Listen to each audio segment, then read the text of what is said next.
the same way I feel about scary movies. I don't need that added tension in my life. Welcome to Cardboard and Wine, episode 33. I'm Mamie. I'm Josh. I'm Carla. Hey, I'm Tiago. Grab a glass, pull up a chair, and let's talk about some games. Today on the show, we go back in time and try to influence the provost in the classic worker placement game, Caylus.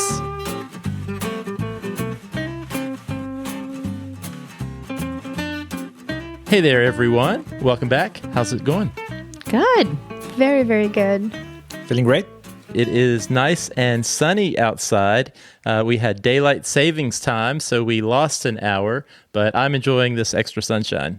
Yeah, me too. I love that. In Brazil, we call it the summer daylight, something like that. So it feels like summer is getting closer, and I love it.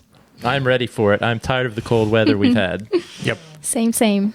I have a nice glass of red wine in front of me, Mamie. What is this? You do. You know what this is because you picked it out today. That's true. In honor of our feature game this week, Caylus, which is set in France, we have a 2019 Chateau Larac Bordeaux. And it's not just a normal Bordeaux, it's a Bordeaux Superior. Oh, Superior. Oh, yeah. A Superior Bordeaux. Yes. Thanks, Josh, for picking this one up for us. As you might know... It was very expensive. I don't know if I believe you. Yeah, that's not true at all. It was not. The most affordable Bordeaux on the shelf. That's right. As you might know, unlike New World wines, which are usually named for the grape vintage, like a Cabernet Sauvignon, French wines tend to be known for the region. And so a Bordeaux comes from the Bordeaux region of France, which is actually in southern France, not far from the city of Caylus, which our game of the week is named after. And interestingly, though, the grapes in this are a Cab Sauv and a Merlot. So two wines that we usually really enjoy. I'm curious what you guys think So of this is a blend, one. a blend of It's a those two. blend. Yes, it's about 50-50. And that superior word, which I cannot say in French. Superior. Yes, you can probably guess what that means. Any guesses? Superior? Exactly. Yes. So it is a higher class and held to higher expectations in terms of the grapes and in terms of the aging process than your regular old Bordeaux. So we should have high expectations High for expectations. this wine. Well, I can say I was in the wine shop today on my phone looking at Google Maps, looking at where Caylus was located in France. And I did notice that Bordeaux is close to It's about a Caylus. 2-hour drive, apparently. 2-hour drive. Well, let's try it and see what we think. Maybe I'm biased, but it feels like buttery. To me, it's more dry, but still smooth. It's like not bold, very... Is thin a word to define a wine? Yeah, I think so. Yeah, Watery, thin, but tastes very well. Yeah, I agree. Very dry to me, but a good flavor. But not like puckery, like some really dry wines. Would you say it's superior? I feel like that is in comparison to what?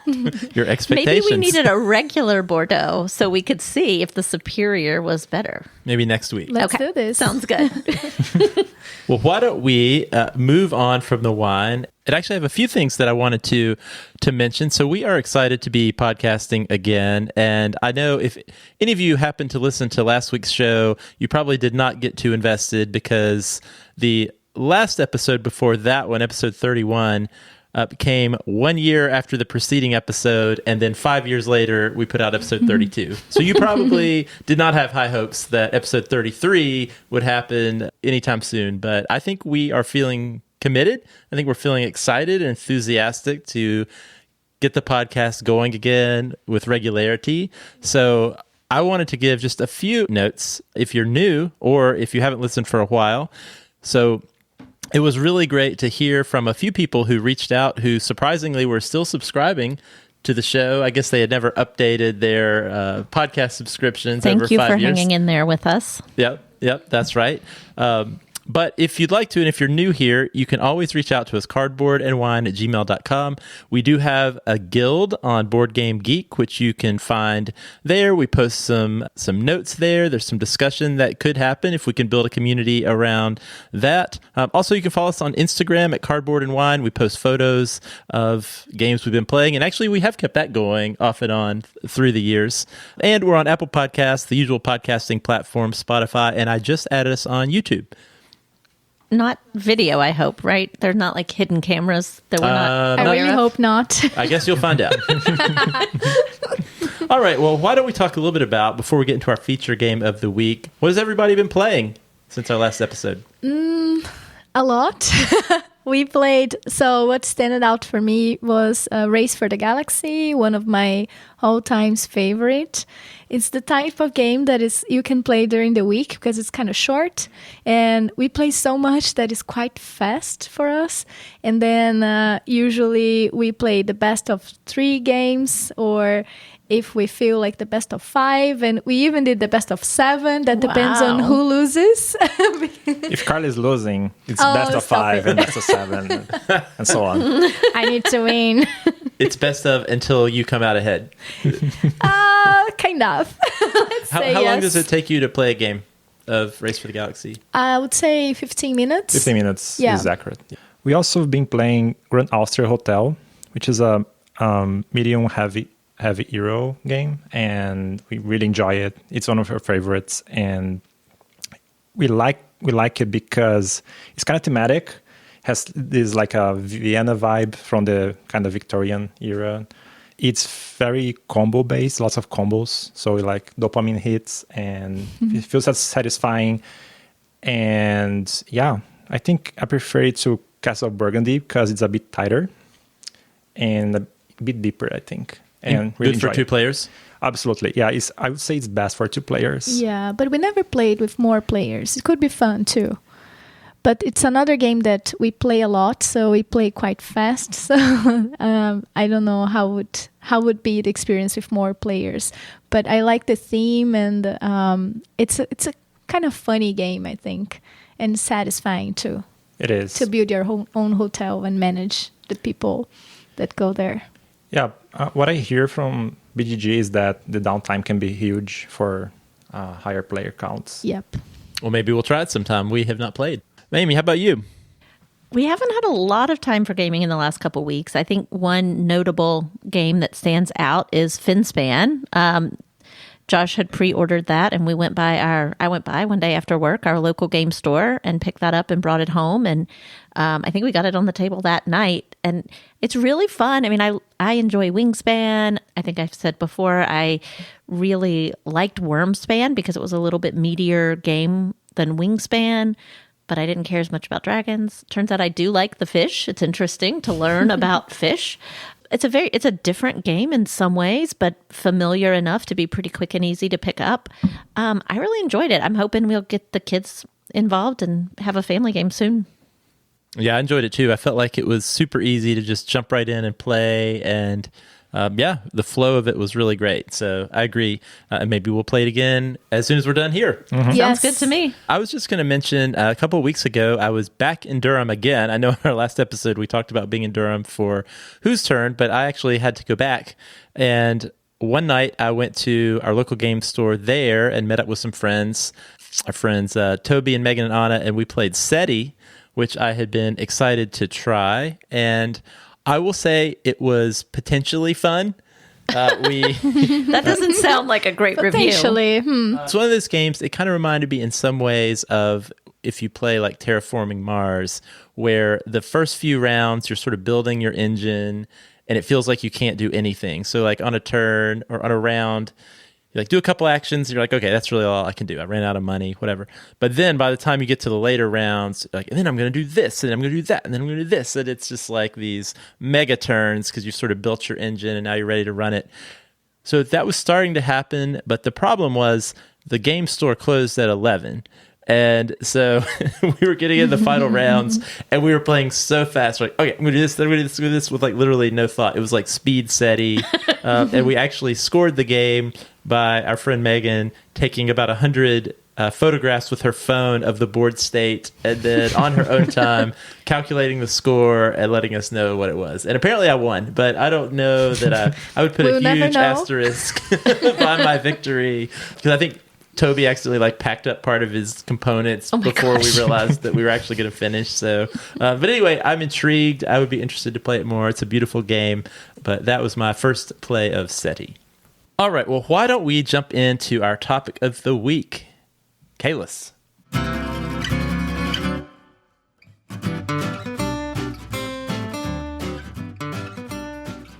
In Caylus, the year is 1289, and King Philip the Fair has a grand vision. He wants a brand new castle to fortify the borders of France.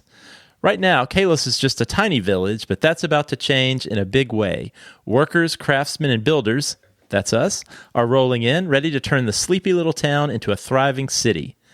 In Caylus, players take on the role of master builders, competing to earn the king's favor by contributing to the castle and expanding the town. This is accomplished by placing workers, gathering resources, constructing buildings, and even influencing the provost, basically the town's bureaucratic enforcer, to determine which buildings can be used each turn. And of course, whoever racks up the most prestige by the end of the game wins. It's a classic worker placement game with a ton of strategic depth, player interaction, and a bit of a mean streak. Today, we're diving into what makes Caylus such an iconic game and whether it still holds up after all these years. Let's get into our discussion of Caylus. All right, everyone. So before we jump in, I feel like I need to talk a little bit about the history of this game, because I think this is a pretty important game in the board gaming hobby. And I normally wouldn't go into all this, but this is one of the games that I really go back in time with in my first entry into the hobby. So Caylus came out in 2005, which made me, that was like right around the time we got into board gaming, I would say. Yeah, we had just started maybe playing Settlers of Catan, maybe Carcassonne at that point. Yeah, I actually looked today. I joined Board Game Geek in October of 2006. So about a year after Caylus came out. So it was it was the new hotness back in those days. But anyway, Caylus came out in 2005, was designed by William Attia, and most of his listed games on BGG are Caylus variants, but here's a little quiz for you all. What is his most recently released game from 2023? And I'll tell you, he has released mostly Caylus and Caylus variants, except for this game that came out in 2023. Does anyone know what it is? I have no idea. I feel sure that you're not going to know. No. House of Cats. House of Cats. House of Cats. Not way too many cats. Not way too many cats. I did think of that. Have you guys played it? I have not. It seems to be a fairly different type of game. It comes in with a weight rating of 1.33. Is it actually about cats? I believe it is. I see a modern house with cats sitting in all the rooms. So looks like there's some dice drafting, some like roll and write type situation. So I think we might want to try it. These are things I really like. It's a quick and clever roll and write. So he didn't get stuck in the same kind of theme. I like it. I know. Well, maybe we will have to track down House of Cats. We'll have to see if Labyrinth has a copy of House of Cats. For a future episode. So back to Caylus. When I joined BGG in October of 2006, Caylus was the number 3 game behind Puerto Rico and I think maybe Twilight Struggle. And Caylus isn't the first worker placement game, but it was certainly among the first. And most people agree that it was a key game in popularizing what may be the most quintessential Eurogame mechanic, worker placement. So you have a limited number of worker pawns, you place them on action spaces that dictate what you get to do. And importantly, by placing them, you prohibit other players from getting to do that action. So that is like a super familiar thing to us these days. But if you go back in time, that was actually kind of a new thing, a new concept when Caylus came out. And so I didn't realize this, but Caylus was a fairly decorated award winner back then.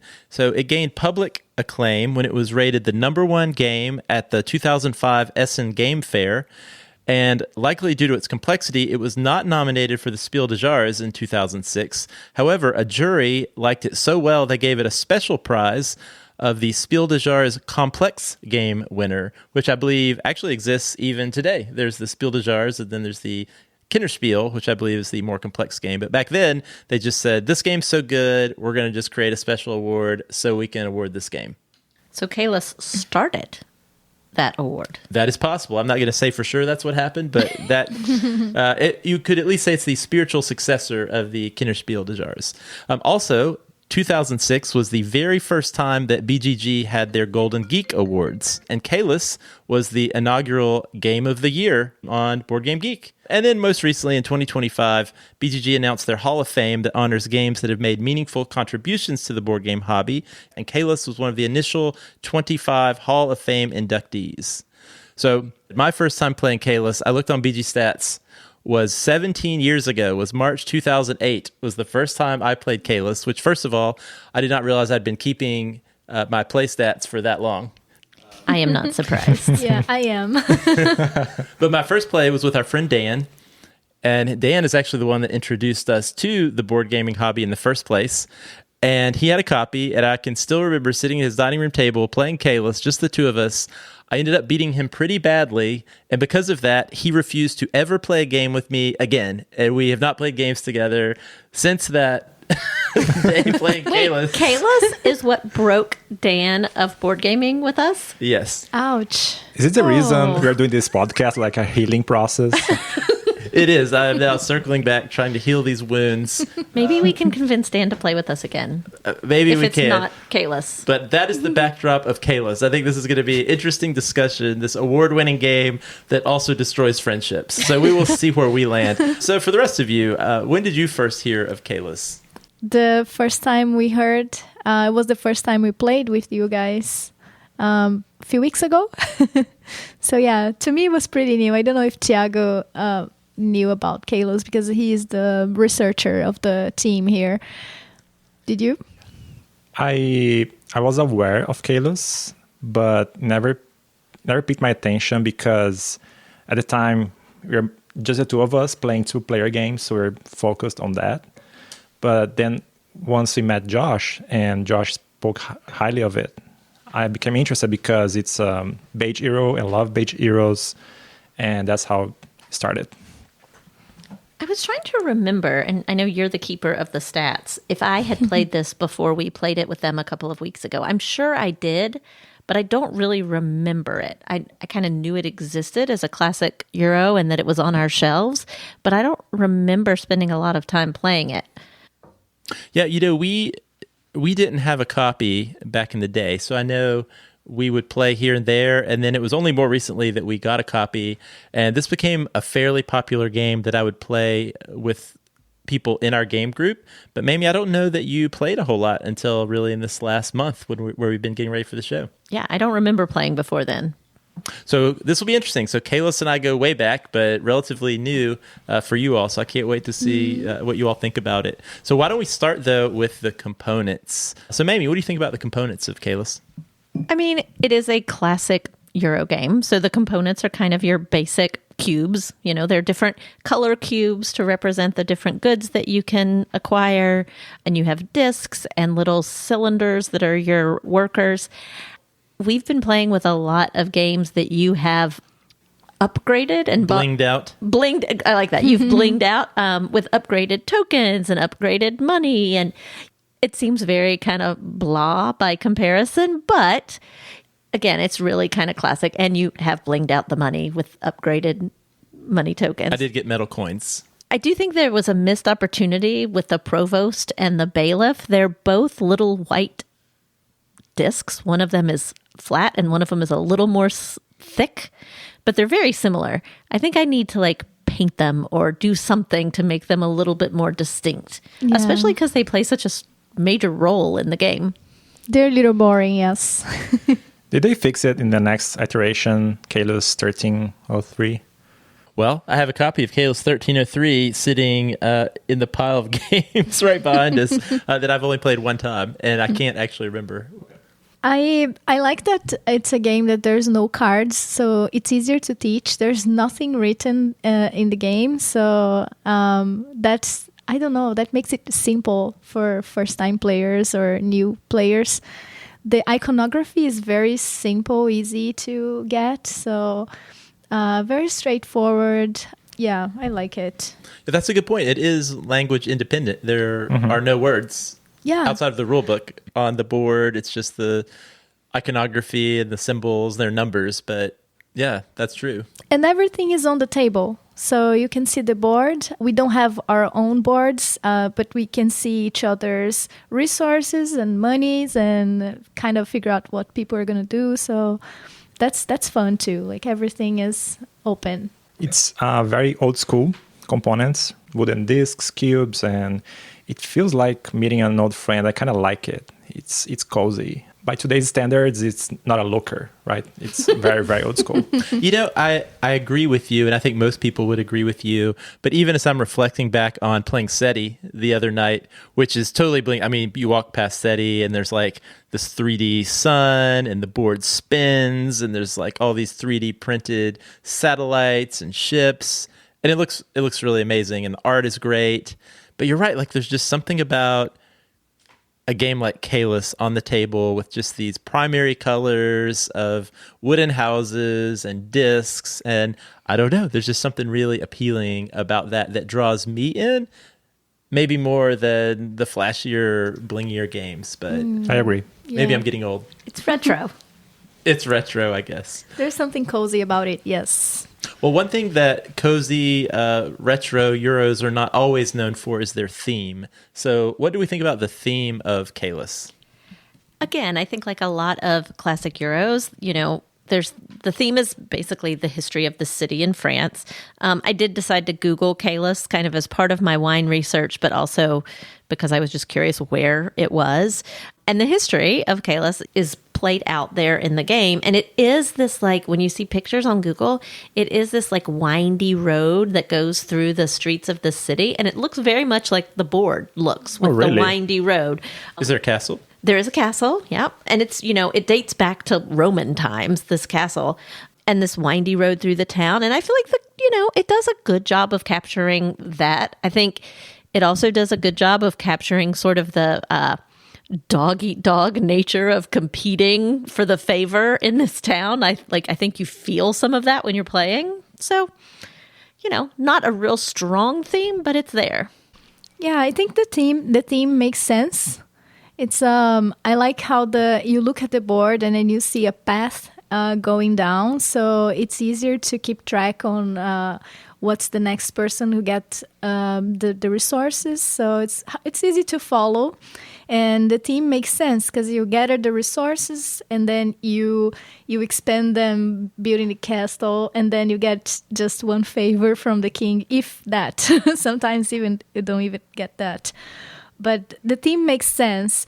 But when I compare to other games that I feel like are more immersive, like for instance, I think the top immersive game for me is Obsession. It's also historic. You see the cards, and I think that's what makes difference for the theme, because the cards, they have the characters, they have name, they have a little personality. So that, I think, draws you more to the theme of the game. Like, it's the type of game that you play drinking tea and talk in a British accent, probably. But with Caylus, is more like you don't travel so much in time. Yeah, I would agree with that. I mean, it's a very abstracted theme. It's like, on one hand, I could maybe convince myself, oh, okay, you have to pay the workers. It's $1 every time you place a worker. So yeah, maybe they need like a salary or something. And, oh, okay, when you contribute to the castle, you're building the castle, and you got to have food to feed the people, maybe, or maybe the king just wants food. I don't know who wants food, but really it's just you need a pink cube and 2 other different cubes. And you could try to immerse yourself in the theme, or most of the time I'm probably like, okay, I need pink cubes and gray cubes. Yep. And if I get 3 yellow cubes and 2 pink cubes, then I can do this thing. And that's probably the level I'm actually thinking about it when I'm playing the game. It's hard to think of the pink cube as meat, for instance, or food. Mm-hmm. So you just abstract everything. Yeah, there's a difference between the thing making sense to being immersive. So I think Caylus falls into that category, like, the theme works, everything mechanically kind of makes sense, but I don't think about the thing during the game, as you said. Like, I'm too busy, like it's a brain burning experience, and so. But I would say it's more thematic than dry heroes like Lorenzo or Castle of Burgundy, because again, the mechanism makes sense. I think I would agree with that. I think I would agree that it is more thematic than those games, than Lorenzo or Castles of Burgundy, for sure. But maybe less so than like an Agricola. Yeah, Agricola, it's at the end of the game, you have a farm, and that's really thematic. And the thing of surviving, like feeding our family, you feel the struggle. So, and I think the components help a bit, because there's like what is it called? Enemy meeples, right? Mm. And you have little sheep. Exactly. And in Caylus, it's just disks and cubes, and that abstraction kind of pushes the theme away. Unless you have the original version of Agricola like I do, where your sheep are little white cubes, I was gonna little say. black cubes for your pigs. Okay, well, let's talk about something really important, the gameplay. So this is a game that's been around, award-winning, well-loved, and less loved by others for a long time. Let's see what we think about the gameplay. Yeah, I feel like it's very kind of classic worker placement. I feel like I never quite know the difference between worker placement and action selection. But in this, I feel like you definitely are using your workers, which are limited, and the actions that you can take with your workers are limited. You're not able to use an action someone else has already taken, which I think is, again, a very classic gameplay mechanism. I'm not totally sure how I feel about it, but Yeah, I agree with Mimi. I think this is a work placement at its best. I like the fact that there are lots of workers, so we have 6 actions. So we can do a lot of stuff with them. It's different from Agricola that we have only 2, and it's really hard to maintain them. Here we have 6 workers, and they're quite cheap. Bargain unless someone passes before you, but that's fair, right? And the twist would be the provost. Love it or hate it. I don't like confrontational games. I feel it, and that's it. I feel it. I played with Thiago yesterday, and I was like, oh no, I don't want to play this game because he used the provost in the first move, and I was so mad because I started with the left foot to this game, and of course I lost it. But yeah, so. But then when you learn how to, like, if I want to take the risk, it's better to control the provost first. So then you're like, okay, I'm going to save one of these workers to control the provost, and then I'll be safe or safer. Yeah, the provost, I heard somewhere that it's one of the meanest elements in board game history. I don't think I disagree. People have strong feelings about the provost. I do, yeah. And I think most people's strong feelings, especially their negative strong feelings of this game, fall on how they feel about the provost, because it can feel very bad. Like in the game we all played last week, where from the very beginning, Josh screwed me over by moving the provost so that I did not get any resources, and I felt like I was behind for the whole game. Right, that sets the tone from the entire game. So if you were not aware of the provost in the beginning, then your mood is going to change for the rest of the game. So just keep that in mind, and then I think the provost is not a big deal. Yeah, because you always have, like, it's there, right? So there's always the specter, the risk of the provost is always on your mind when you're placing your workers, and some of those. And actually, I think it's a brilliant part of the gameplay where you have these starter actions on the path that are not super great. Like you get a cube or you do something. But then as the players build additional action spaces on the road, they get more and more powerful and more juicy. Like, oh, I used to only get 1 cube per worker. Now I can get up to 3 cubes, or now I can trade a cube for even more money. But as you get farther down the road, you're at higher and higher risk that someone could move the provost and nullify your move. So I don't know. I kind of think it's a risk reward that I think just adds to the decision space of the game. Yeah. I would say that if you ask me what's the main attribute of Caylus is player interaction, I think pretty much everything in the game is interactive. Like if you look at the board, right? There's no personal, like a board or personal area. There's no like a hand of cards. All players are looking towards the same direction and disputing the same stuff. And that's interacted on itself. And there's the provost. So the worker placement spots are built by the players. It's not like a fixed as in other heroes. Player order is disputed. There's lots of tension in the castle. If building first and building the most. So everything you do, you kind of need to factor what other players are doing. So it might require some adapting from players coming from more like a traditional engine building perspective, like a Race for the Galaxy, Dominion, or have your own thing going. And Caylus is different. I mean, you need to take into account what everybody else is doing, and your plan is to adapt in a fluid way to what people are doing. Yeah, and I like what you all mentioned too, is all of that information is available to you. Nothing is hidden. So the amount of money you have, the cubes that you have, the cubes every other player has. So really, once you've played a couple times, you can see, okay, I see Carla is clearly gathering cubes to go to the castle, and I can see what spaces Carla's trying to go to. It looks like if she wanted to, she could deliver 2 packages to the castle. Can I do 2? Can I do 3?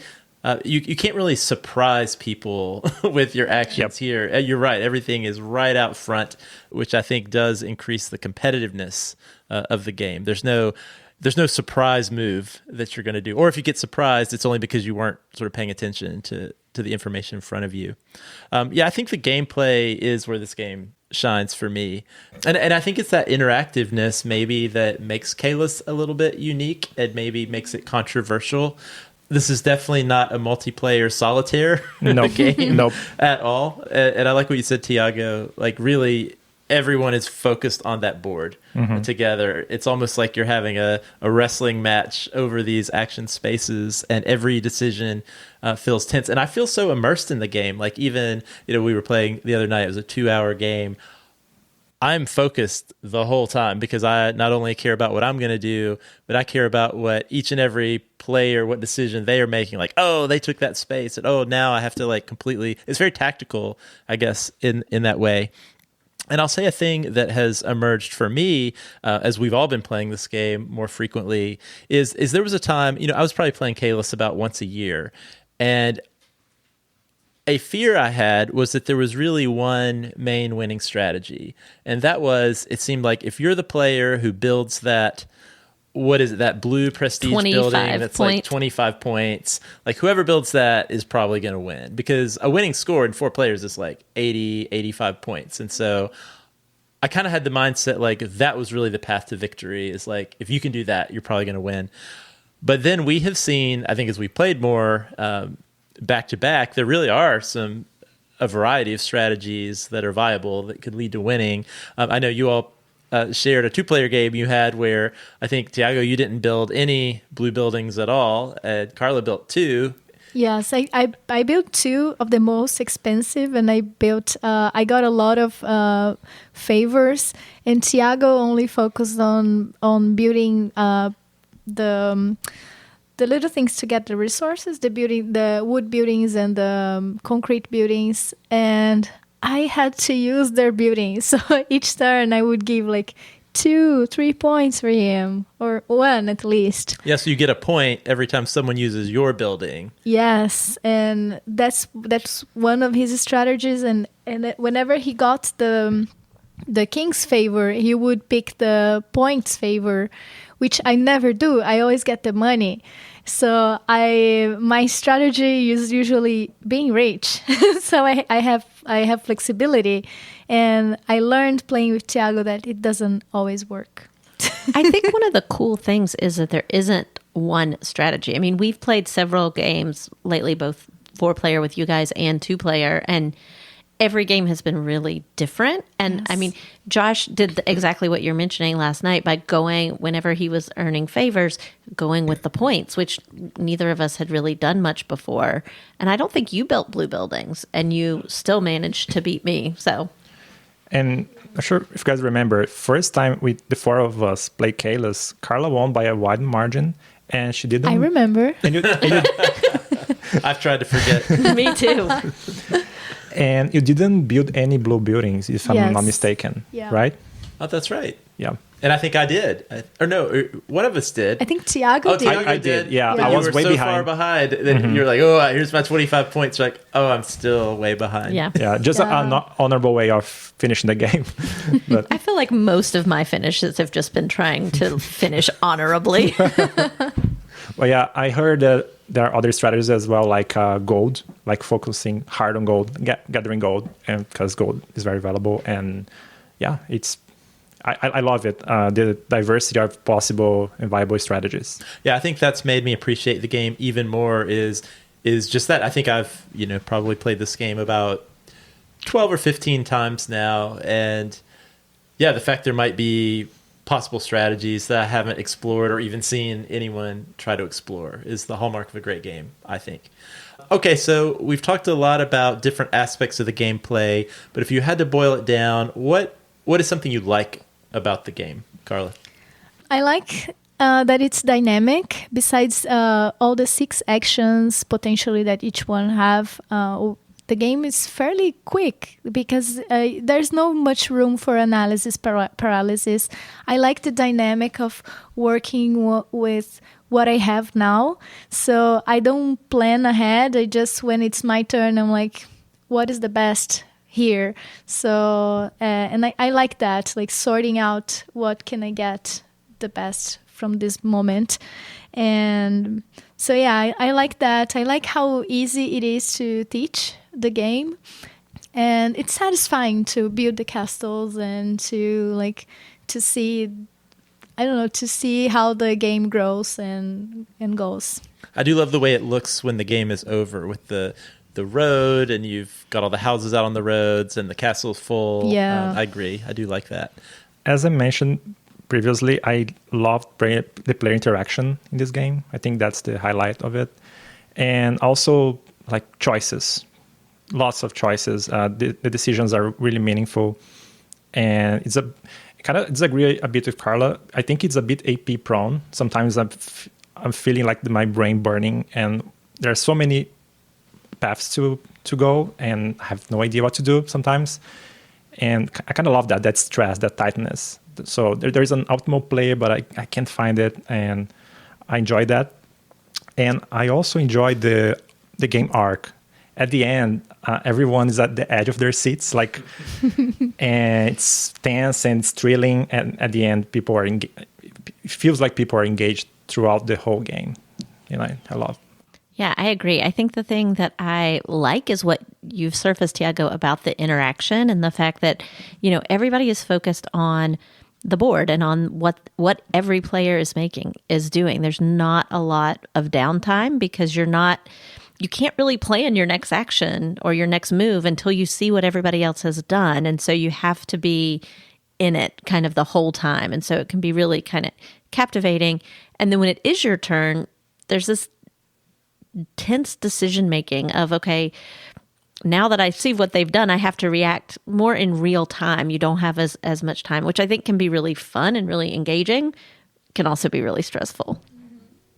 Yeah, I agree with everything you all have said. And one thing that came to mind for me, I feel like after playing a few times sort of back to back, you realize they're actually, it's kind of brilliant design, like even little aspects of the design that don't stand out as sort of the main mechanisms of playing. There's a lot of nuance in the strategy that can emerge. Like, for example, I was thinking about a part of the game which is building these residences, which are green tiles. And so when you build them, you not only get some extra income, which can be really helpful, but you actually cover up one of the existing starter tiles with your residence.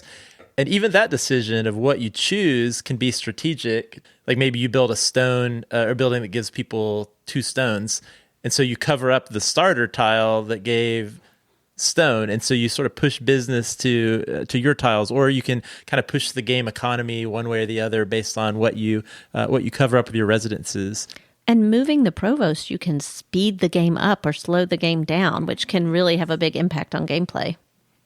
Yeah, absolutely. And I love that. It's just sort of another layer of strategy available to you in your decisions. And I think it's like we've talked about, every single decision you make from your very first turn to your very last turn feels meaningful. Unless you're behind by like 30 points to Carla, then maybe it doesn't feel as meaningful. So these all sound like great things, but is there anything you don't like, Mamie, about Caylus? Well, I think what you just said, I think it is very tight in terms of the number of resources available, and that's based on your workers, but you have to have money to pay your workers, and there's not many spots that help you get additional money. And so sometimes it can be really competitive and really hard for you to be able to take the actions that you need. And because of that, you can get behind. And if you're pretty far behind, it can start to sort of feel like a snowball. And I don't love that in a game that you're this invested in when it feels like there's not a chance. There's nothing I can do that will help me catch up. So that's probably my biggest challenge. My guess is that's what happened to Dan and why he's like, I'm never playing this game again. I will say I've had some of those moments. This is a game that my inclination is not towards competition. So I like those individual engine builders. So I struggle a little bit with that tension, and I'm not sure I find it super enjoyable, but I think there is a lot of greatness about this game. So I'm not going to be too much of a hater. Yeah, I agree with you. I feel the same about it. I don't like confrontational games, but I do understand the role of the provost because it balances out things sometimes. But the game is unforgiving. So if you have a few brain farts in the beginning of the game or at some point of the game, you lose some points there that can make a difference in the future. And once you get behind, it's really hard to get close to the first players. So that's a bummer. But every time I play and I have these fails, I feel like I want to play again to do it right. So it gives me the sensation, no, I can do better. While other games that I feel like it's unforgiving, I feel like, oh, I will never play this game because this sucks. But I don't feel this way with Caylus. So yeah, I completely agree. I would say it's unforgiving and sometimes brutal, depending on, I'd say especially to new players, if they're playing with experienced players. And the provost is interesting. If the group playing is kind of nice people, and it can be a bit uncomfortable using the provost when it's obviously the optimal move. And it can get uncomfortable when people get apologetic. But it's the best move. We were much nicer in our 4-player games than Josh and I were when it was just the two of us. That happened to us too. 5 rounds in a row where we moved the provost. So yeah, I would say it's very unforgiving. So and the game runs a bit too long if you're kind of behind. So maybe it was a bit faster. You could just start over and try to do better. And yeah, that would be the cons for me. Yeah, I think Caylus tricks us a little bit, and I think this is where some of the negativity comes from. And I think I understand it myself too, even though I really love this game. So it reminded me as I was reflecting on Caylus, it's kind of like when Clear Pepsi came out. I don't know if you'll remember that, or no, or green ketchup. Oh my. I'm very confused where you're going with this. So these are products that did not stick around because I think it turns out as humans, we like familiar things to remain familiar. And so with Caylus, you look at the board and you look at the pieces and you're like, okay, this is going to be a nice, friendly Euro game where I'm going to build my thing and you're going to build your thing and we'll see who built it the best at the end. I love those games. Yeah, me too. I those love are my games favorite. too. And you think like I'm going to put my workers on these spaces, get some cubes, get some money and some points, and maybe I'll get a little frustrated because like you took the space I wanted. It's like I'm so mad. But that's sort of when you look at Caylus and you open the box, that's what your expectations are. But then there's the provost, and I think the first time you experience paying your money, which is limited, and you get your actions and you plan out your turn, and then out of nowhere somebody moves that provost and suddenly I can't deliver the castle. You completely shut off my ability to get these cubes. Now I got -2 points, and like it just feels bad here. Real bad. It does, yeah. And actually, I think Tiago, it's like you were saying, it actually even feels bad to do it to someone else, even if it's the right move to do in this game. And what's interesting to me, and actually that's interesting to me, is in Caylus, it almost feels as bad to do that to someone else as it does to have it done to you. And we play other games that we enjoy. They're very confrontational, like Dominant Species, or even we all played El Grande. And you're actively messing with people constantly in those games, but it doesn't feel as bad. And I think it's because you expect it to be that way in games like that. It's just part of the game. I also think it's because those games are not as tight. And so, yes, you do it to me, but then I'm going to do it to you, and we're just going to keep going back and forth. It's not going to have as much of a lasting impact. I guess maybe if there's something I don't like, and where maybe I'm going with this, is I think the provost is an integral part of the design of Caylus. And, you could have made this game without the provost. Like, there is a game there, probably, where it's like an efficiency puzzle. It's tactical, getting the action spaces to get the cubes, to get the most points. But I actually think, in general, players don't utilize the provost enough just because it feels bad. Where actually, probably, if you're playing Caylus at the highest level, like, let's say you're playing Caylus for money, right? Or you're in a tournament of Caylus, you would be much more aggressive with the provost than we probably are playing casually with friends. True. But it does feel bad. An interesting thing about the provost, I have found in every game we've played recently that in the beginning of the game, there's a lot of moving of the provost, and it's tense. And I think it has a lot of impact early on because resources are so tight. But later in the game, it seems almost that always at some point, people move it way down the road and we just stop worrying about it. I don't know if that's what you all found in your two-player games, but that's what I found in every game we've played, which is interesting. And then the game goes faster, which is also a good thing. Because if you want, you can play again. You have more time. That's true. Well, let's talk. We've talked a little bit around this topic, but how heavy is this game? I think it's quite heavy. I would say medium to heavy. Like in the scale from 1 to 5, I would say it's a 4. Because in a sense, that's like it's chess heavy. It's simple rules, but very, very deep decision tree. And so it's very easy to learn the game, but the competition is so fierce, the decisions are so tough and meaningful, and the interaction is crazy and intense. So yeah, I would say it's pretty heavy. I wouldn't recommend it to new players. I think I would say it's 3.5 because there are games out there that are much heavier that I couldn't even grasp. Like, what's the name of the game? Renaissance. PAX Renaissance. PAX Renaissance. That's true. It's not on that level. I played like 10 times. I still didn't get the rules completely, or my brain just blocked because... You played PAX Ren 10 times? We tried, yeah. We tried. We were on a mission. We played every day at least once for 20 minutes. I couldn't even finish sometimes because I'm bored. So when I compare to these kind of games, I would say, yeah, Caylus is it's learnable. It's 3.5, I'd say. I would say heaviness of kind of vague terms because there's the rules heavy. Like a Vital Lacerda game, super heavy. You have to earn a PhD to just learn. Read the manual. Exactly. I have a PhD and I have struggled to learn Kanban. I was going to say, I just saw you unpacking Kanban and decided that it was too heavy to try. I took all the components out, put them on the table, set them up, and then immediately packed them all back up. And, return it. I can't do it. But you don't realize, but your brain, you burn a lot of neurons playing this game. Mm-hmm. That is true.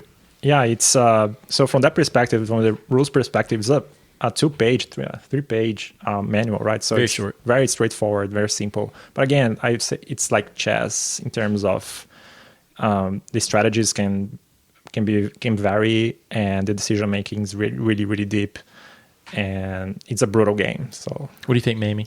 Yeah, I'm right with Tiago on this. I think it's a 4, and I think he did a great job of explaining why. It's that it's not as complex as Kanban, but it is, the decisions are so significant, and you do have to be able to sort of strategize about what you're going to do, but also think about what am I going to do if they do this, and if they do that. And that complex decision making, I think, pushes it into the 4 for me. Mm-hmm. Yeah, I agree with all that. I am going to say it's a 3, but I was mostly, I guess my heaviness rating was mostly influenced by the rule set being very straightforward, very approachable to teach, but all of the weight of this game comes from the decisions you make, which actually, in my opinion, that is the best place for a game to get its weight. All right, but how fun? How much fun do you have playing Caylus. I was really curious to see what people would say. At any point, are you like, are we having fun right now? Are we also doing this on a 1 to 5 scale? Sure, if you would like to. You can do a scale or not a scale, whatever you want to say. How much fun do you have playing Caylus, Amy? I mean, it's fun, but it's really stressful. I think it's like Agricola. Like, I will play, and it is fun-ish, but I don't know that I enjoy the stress. It's the same way I feel about scary movies. Like, I don't need that added tension in my life. So it's fun, but there are other things I would definitely choose to play first. It's my type of game. I like the more sandboxy games, the ones that you build your own engine. Probably I lean towards the individual games, but for a game that is very dynamic and that everyone gets involved, I think it's fun. I think it's not my favorite. In the same genre, like of Beige Heroes, I like Lorenzo, for instance, better.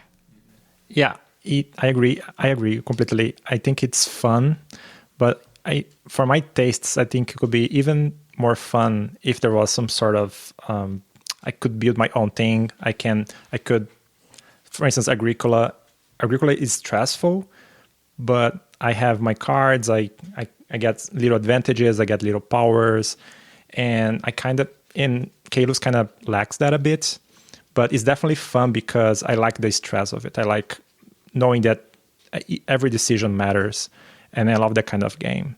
I only wish that it had more, like something more tangible at the end of the game, like I built this farm, and I developed this technology. I had this power, and I took advantage from this power, exploit this power to kind of succeed in the game. And in Caylus, each turn, it's kind of a blank slate. Like, I got to start all over and dispute with people, and it's very stressful and fun. But I just wish there more a bit engine building. Yeah, I guess for me, is Caylus fun? I guess it depends if you're winning or losing. Maybe that's why I don't think it's so much fun. I will say this. So what I was thinking about is Caylus fun. I mean, this is obviously a game that I suggested when we met you all. Like, this is a game you have to play. And I will say this. I have a group of friends that I used to game with very regularly. And about once a year, we would go away to the mountains or the beach, and we would have what we call JoshCon. And we'd play, whatever the new hotness was of the time. But we would always seem to fit in a game of Caylus. And when we did, about halfway through the game, and I think this is what maybe Tiago, you were talking about halfway through the game, everyone would be standing. No one would be sitting in their chair anymore. Everyone would be like standing up around the board, staring at the board, totally engrossed in everything that was going on. And there would definitely be F-bombs that would be dropped when someone took the last food cube space, or intense table talk when we were trying to negotiate whether or not someone was going to move the provost. But was it tense? Yes, it was absolutely tense. But I tell you, like, those are memories that stuck with me, and I have no memories of whatever the new hotness game that we also were playing, but I can distinctly remember those moments we had playing Caylus. And so I think because of that, I would say I definitely have fun playing it. That's beautiful. Do you feel like it's replayable? So it's all open information. Is it a replayable game? I would say moderately. I mean, as we've mentioned, there are lots of different strategies, but there's not a lot of diversity when it comes to the different tiles and the different actions. And so, there's not a lot of diversity to the game. So it's moderately replayable. I agree it's moderately too, but because in my case, I tend to play the same strategy always.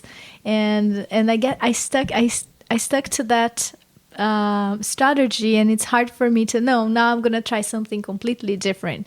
No, I always go back to the comfortable zone.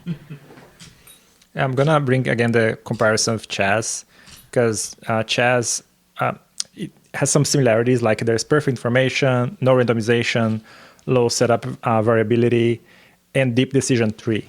So all those things kind of point to, it's not a replayable game.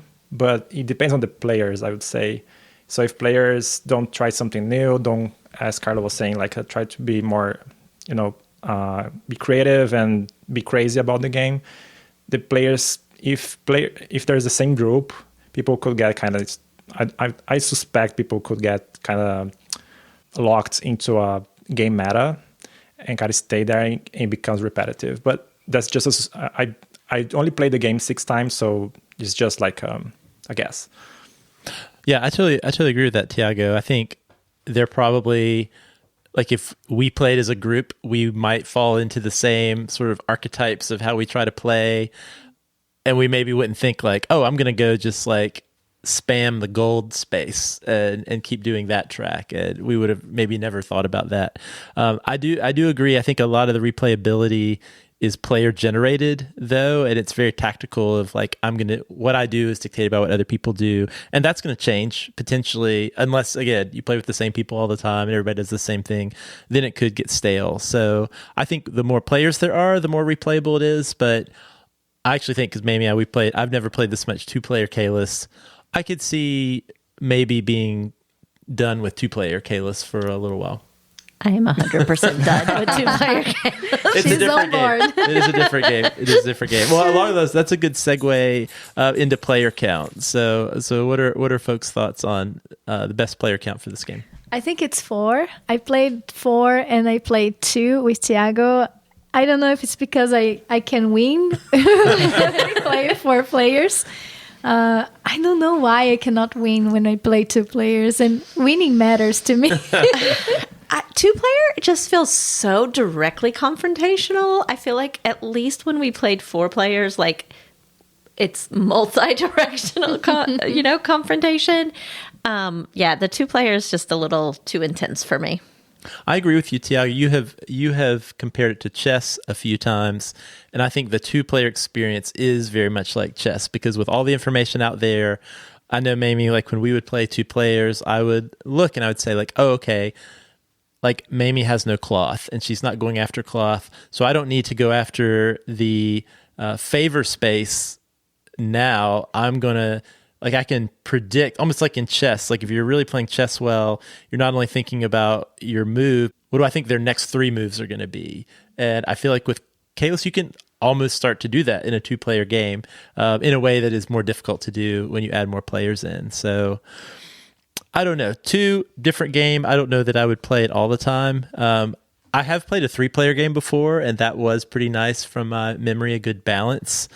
I can't imagine. This game does play up to 5 players, we should say. I would be very interested to try it once, but I can't imagine that it would be a great experience. I feel like it's almost too tight at 4, so 5 would be crazy. I wouldn't. Chaos. Yeah. Instead of Caylus. I kind of like Caylus 2 players. I think it's easier to pursue a plan. And it's still tight. It's still very tight. It's like what people say is like a knife fight in a phone booth. It still has that feeling. Yeah. But I can kind of pursue plans, and it's easier to block the other player as well. So, but I suspect 3 players would be my sweet spot. I never tried 3 players, but I think 4 players is a bit too tight. Mamie says, whenever I'm out of town, the 3 of you can play it. Yeah, we'll try. That sounds like a good plan. All right, so speaking of that, when would we break this game out? Who would you recommend it for, Carla? I would recommend to players that want to level up from Catan, for instance. They are fairly new at the game board game world. And again, because of the iconography, because it's easy to learn. And yeah, I can see how exciting it would be for beginners. I would make sure you're only playing it with people that you feel comfortable will remain your friends. You have to be able to trash talk a little. Yeah, you have to be appreciate the competitive nature of it and have a little bit of that chess brain, right? Be able to sort of enjoy that aspect of it. Definitely not people who are, brand new to gaming. I wouldn't use this as a gateway game, but I think once they've kind of stepped through the gate, I think you could bring this one to the table. I mean, that was true for me. I mean, this was definitely, I was intimidated by this game when I first played it, having had played Carcassonne and Catan and some of those games, even Puerto Rico. I was intimidated, but I did enjoy it. And I would agree with you, Mamie. I think playing with people well, I guess for me, I think this was a staple in our JoshCon for a reason. Like, I don't actually think I would want to play this game at a con with 3 strangers that I just met. I think the fun of the game would be playing it with people, like that type of game, but you all could just beat up on each other and laugh about it. I think that would be the only type of group I would want to play this game. I wouldn't want to play it with brand new people, or at least I would play it not to my fullest capability. I recommend to people who want to test how strong their relationship is with someone. And I'm glad to say we passed the test. It was close. Yeah, we survived for now. But from my perspective, again, I'm coming from a more engine building perspective, like games like Wingspan, Race for the Galaxy. And I think it's a good game. I would say nowadays, interactive heroes are a rare commodity. So if players are kind of getting a bit tired of this kind of games, Caylus might be the antidote of that. You could try a new thing and see how you react to a more interactive, confrontational game. But if you're not comfortable usually with confrontational games, I wouldn't suggest it. All right. Well, we have talked a lot about all the aspects of Caylus. Let's give our final ratings. Mamie, why don't you remind everyone, it's been a while, of our Cardboard and Wine rating scale. So here at Cardboard and Wine, we rate our games like we rate our wine. 1 equates to an empty bottle. It's sad. It's disappointing. Time to be thrown away. A 2 is that $2 chuck that you can get at Trader Joe's. It'll do if you don't have anything else to drink. A 3 is like a good wine in a box, right? There are things about it that are good that you enjoy and things that you don't. A 4 is like this nice French Bordeaux that we have tonight. It's easy to enjoy regularly. You've poured a glass. You're looking forward to enjoying it some more. And a 5 is like our favorite, a big, bold California cab. It's going to only get better with age. All right. Final thoughts and ratings. Tiago, why don't you go first? I would say it's a 4. I enjoy beige heroes, and Caylus is no exception. The decisions are very meaningful. I love that. I love the player interaction. It's so whenever I'm feeling like, I want some stress in my life, I wanna I don't know, mess up with people and get messed up by people, I would pull Caylus from the shelf for sure. But again, my play style is more like engine building, having powers and building my own thing. So it's not my favorite, but it's a 4 definitely. I'll be always happy to play Caylus. What do you think, Carla? Yeah, I'm happy to play too. I think I'm between 3 and 4 because there are other games that I feel more like I would play before playing Caylus, like Lorenzo Il Magnifico and Castles of Burgundy, for instance. But yeah, Caylus is really nice. I would say 3.5. What do you think, Mamie? So for me, I think player count matters for Caylus. I think if we're talking about 3 or 4 player, it falls into the 3, right? There are things about it that I really enjoy, but it's not my favorite game. It's not the game I'm going to pull off the shelf. If it's just Josh and I think this is definitely a 2. If there was no other game in the house, I would play it. And there are but there are so many other games in the house, and so lot. I don't think it's going to be one that I'm going to play 2 player anytime soon. Okay, that is fair. Well, I'm going to come in at a 5. What? And I love this game. And I don't know why, but it scratches a lot of itches for me. I like the depth of strategy, the low rules overhead. All the complexity comes from the gameplay. And I love that in a game. I get that it can feel mean at times, but like I talked about, I've had so much fun playing this game with friends, playing this game with you all, introducing it to you. It's been a joy for me to introduce this game that I love to new people and to sit here and talk about it. Even the 2-player game, which is not my favorite, I do feel engaged the whole time. I like the game flow, and I love how every decision feels meaningful. And to me, there's a reason why Caylus has had an impact 20 years ago when it came out. And even now, 20 years later, I would still not turn down a game of Caylus. And it's one of the few games, we have many games, Mamie, that we've had for many years. And really, it's one of the few that I make a point to break this game out from time to time. It gets played. even still. And that's not true for a lot of games that we have. So I am going to put it a 5. On BGG, this is one of my few 10s. And I wasn't sure what was going to happen after we played this game a lot over the last month. But for me, I feel the same way. It's a 5. Wow, that might be the Awesome. biggest disparity we've ever had. I know, quite a range. I love that. I love that. Thank you all for listening to Cardboard and Wine. For show notes, links, and other fun info about the games we discussed on the show, you can visit our website at cardboardandwine.com. If you have feedback on the show or suggestions for a future show, you can email us cardboardandwine@gmail.com or jump into our guild on Board Game Geek. See photos of the games we play on Instagram at Cardboard and Wine, or you can leave a review on Apple Podcasts, Spotify, YouTube, or wherever you get your podcasts. We'd love to hear from you, and it will help new listeners find the show. Until next time, Cheers and happy gaming.